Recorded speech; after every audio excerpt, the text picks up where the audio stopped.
2020, I don't think it's too controversial to say, hasn't been the greatest year. And in all honesty, that extended to the shmups we saw released on Switch too. There were exceptions, of course, at least one very noticeable exception, but the ratio of good to bad releases was a little disappointing. However, let's focus on the positives and have a look at only the best shmups that were released on Switch in 2020. This, to be extra clear, is only going to feature games released this year. I made an overall top 25 video last year, and I don't think that needs revisited because it's mostly still the same.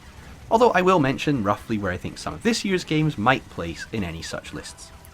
We'll go at this in chronological order, and please do let me know if I've missed any gems.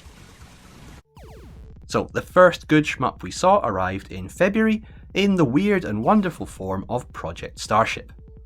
Now this one is not without its faults. The RNG can be infuriating, and it can get affected by some ridiculous slowdown when the going gets tough. But if you can look past those irritations, there is a really fun and unusual shmup to enjoy here. It's got this kind of B-movie feel to it that maybe helps forgive its missteps, and I had a lot of fun fighting for high scores on Twitter when it first released. However, I don't know if this would quite make the top 25 shmups on Switch, but that is mainly because there's just so much other good stuff to compete with. The sequel, Project Starship X, is arriving in January 2021 by the way, and that is supposed to be even better. But you could do a lot worse than picking up this original game in preparation, especially since it's on sale for under £2 until the end of the year.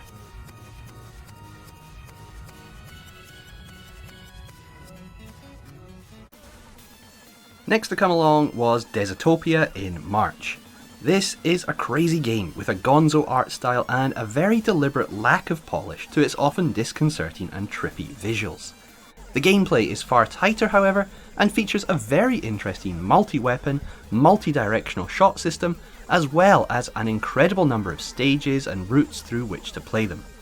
The bosses dial the weirdness up to 11, and there are loads of unlockables and extra routes to give it longevity. At its heart though is some really solid gameplay, and for me it's certainly in the top 25 games, and maybe even just knocking on the door outside the top 10. After Dezutopia, it was a bit of a wait until May before we got anything else decent, but this mini drought was ended by a shmup triple header in the form of the Shmuck Collection. These Astroport games were brought to Switch by Pixel Heart physically, all on one cart, but they can also be picked up individually on the eShop. Comprising Vert, Wolflame, and Hori's Cetasius Next and ARM7DX, these three titles together make up a package well worth your attention.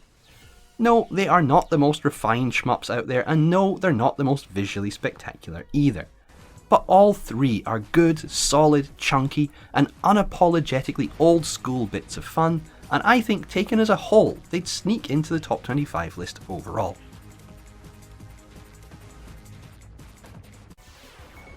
After the Shmuck Collection, it was less of a wait until Terrorine Games dropped Missile Dancer on us in a surprise but very cool early summer release.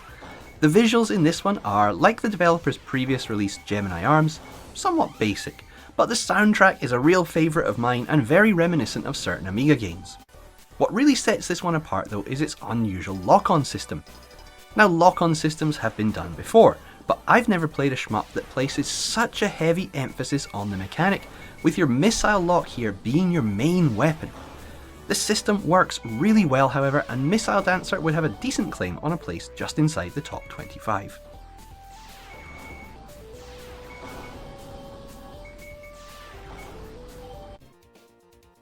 Another summer release was Trigon from the Arcade Archives line. I think we all know what we're getting from these hamster releases by now, and Trigon comes complete with the usual online leaderboards and tatty options we've come to expect. This was more of a standout from the usual though for two reasons. One is just the game itself. It's old school with classic gameplay and speedy bullets but a slowish ship, but it puts it all together very nicely and offers a fun and addictive challenge. The second reason it stands out is the significance of the release itself, with this being, I believe, the first time the game has been made available outside of the arcade, and it's great to see Arcade Archives giving a forgotten gem like this a second lease of life. Trigon for me is contending with Blazing Star to be the best ACA release to date, and ought to easily slot into the top 25 list.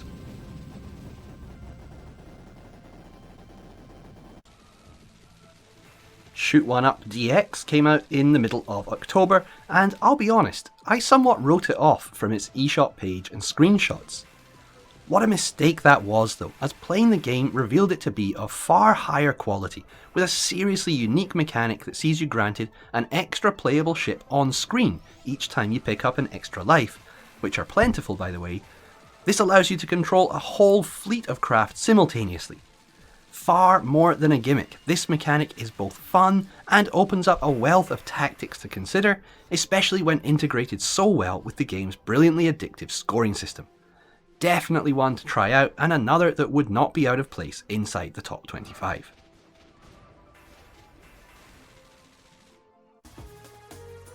Now, October, of course, did have another shmup in store for us, and boy did it make up for the relative lack of big titles through the rest of the year.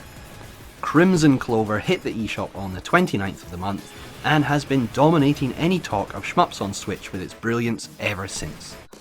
A lot of people were probably aware of this game through Steam, and there was never any questioning its quality as a shmup. But the natural concern was how would it transfer over to Nintendo's modestly powered hybrid? And the answer was brilliantly.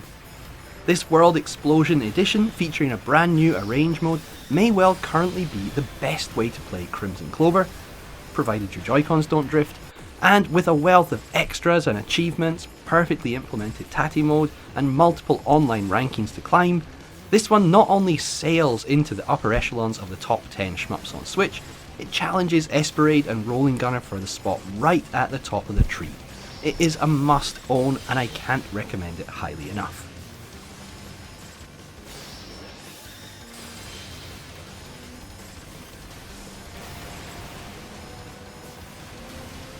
Now there is one more significant shmup that's just released, and that is the Aleste collection from M2.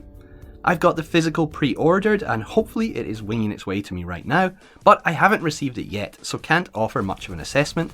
But this classic compilation will include 2 Master System Aleste games, 2 Game Gear GG Aleste games, and perhaps most significantly of all, a brand new GG Aleste game made by M2 themselves in the style of the Game Gear releases. The special edition even comes with a Game Gear Micro, and expect me to be taking a look at this one not long after it arrives. So there is a good amount of quality in there, but that is because I've handpicked the good stuff. In total, there were nearly 50 shmup releases on Switch this year, and while I didn't play anywhere close to them all, there were periods where it seemed all we were getting was an endless stream of dross.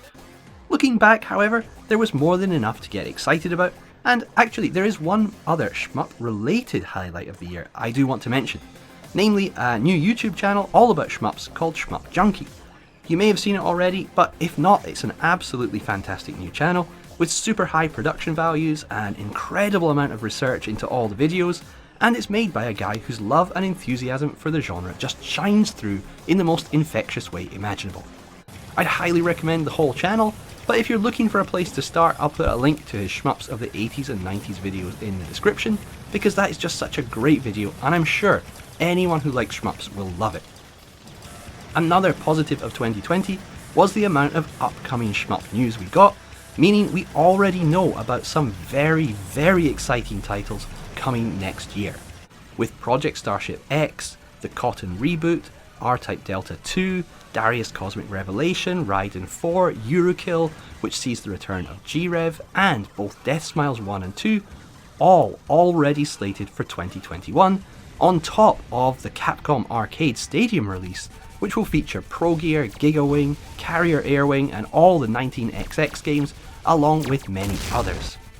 And then there are all the great games like Grey's Counter, Il Velo's Swamp, Mecharitz, and M2's Toaplan ports that have been announced but not yet given a confirmed release window, all of which we're highly likely to see at some point in what is already shaping up to be a fantastic year. I do hope you all managed to survive this year without too much hardship, and I hope we can all look forward to better times in 2021.